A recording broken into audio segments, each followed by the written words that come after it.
Mauvais Studio. Le rêve de Francky.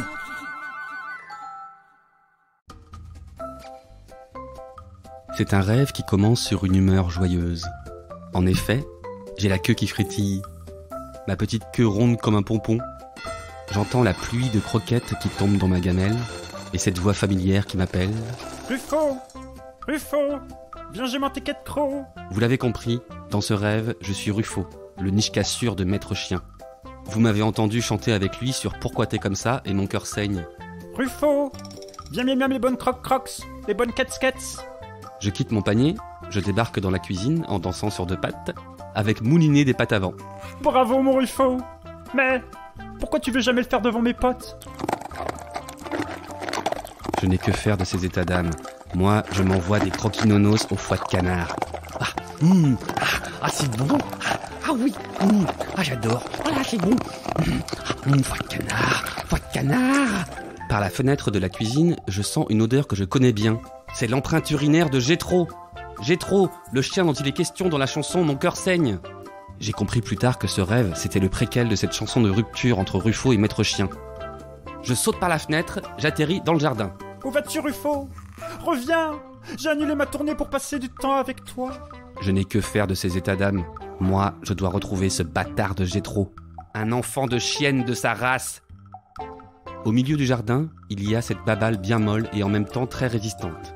Ah, la belle babale bien molle et très résistante. Je me précipite vers la balle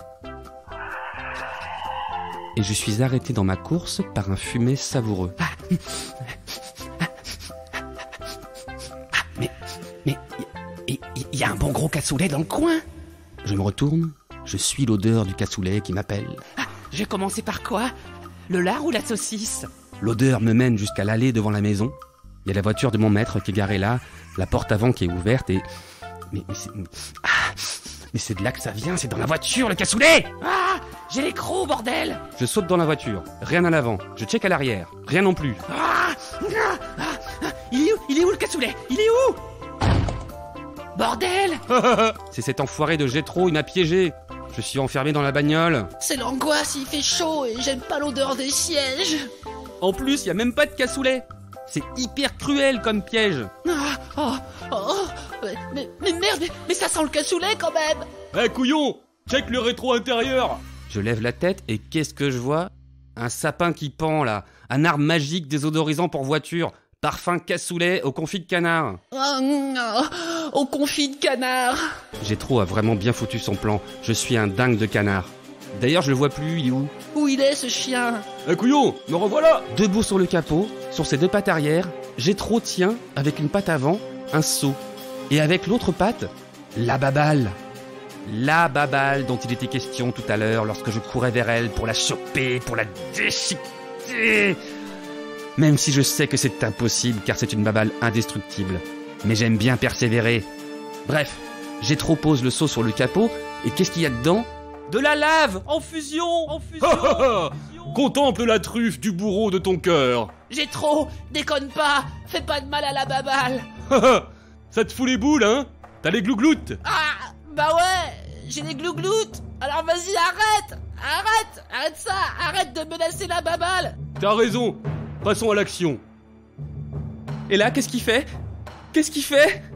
Lentement mais sûrement, il plonge la babale dans le seau plein de lave en fusion. La babale fond lentement sous mes yeux. C'est une scène d'une tristesse infinie. Babale. La mort. Babale, la mort. Voilà, ça t'apprendra à t'attacher à un objet.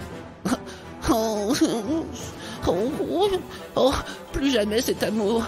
Plus jamais croquer. Plus jamais persévérer. Voilà, ça t'apprendra à t'acharner sur une babale qui sert à rien. Bon allez, tu me fatigues, je me casse.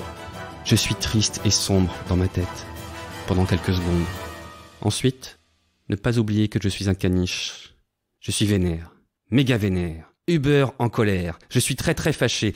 D'ailleurs, de caniche blanc immaculé, je passe à toutou punkachien au poil rouge. Je me fâche tout rouge. Enfermé dans cette bagnole, frustré comme un gros pipi retenu, qu'une seule chose à faire, déchiqueter des trucs. D'abord, j'attaque le foutu sapin au cassoulet, que je fais plus que déchiqueter d'ailleurs. Je le bouffe. En petits morceaux, ça passe facile. Ensuite, je m'en prends au repose-tête, évidemment, aux accoudoirs, grand classique, au volant, tout simplement, etc., etc. Déchiquetage, déchiquetage. Plastique bien dur. Rembourrage en coton. Cuir. Ça fait un bien fou.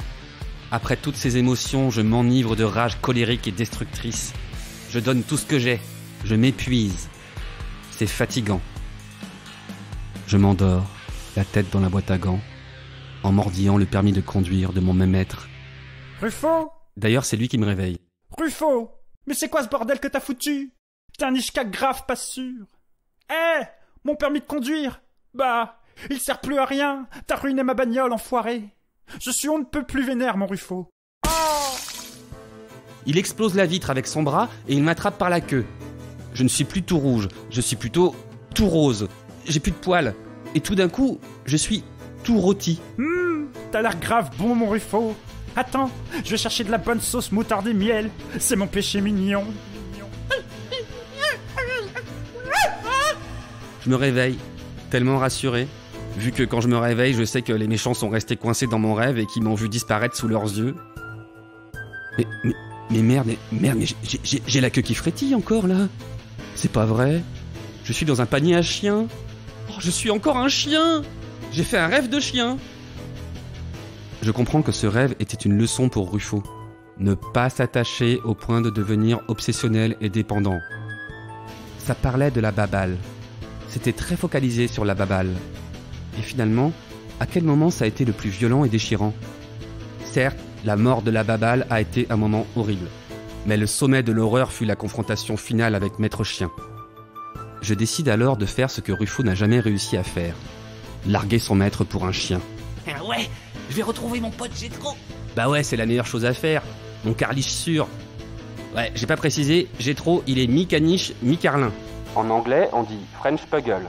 Et surtout, en vrai, on n'est pas fâché. C'était juste un mauvais rêve pour me détourner de ma relation avec Maître Chien et pour me rendre compte qu'avec Gétro, j'ai jamais trop d'amour.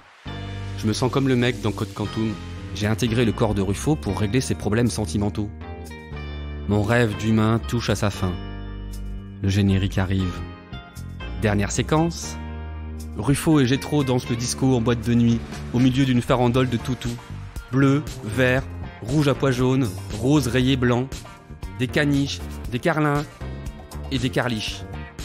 Très très beau spectacle. J'aimerais bien avoir la cassette. Tout le monde danse. Les carlins font une pyramide avec les caniches. Et les carliches grimpent sur la pyramide. Ils font une chaîne de carliches en courte échelle jusqu'à atteindre l'immense boule à facettes qui pend du plafond. Ils font tomber la boule et là, tout le monde se jette dessus en grognant et en répétant « Boule à facettes ! Boule à facettes ! Boule à facettes ! Boule à facettes !» Oh bravo! Le rêve de Francky.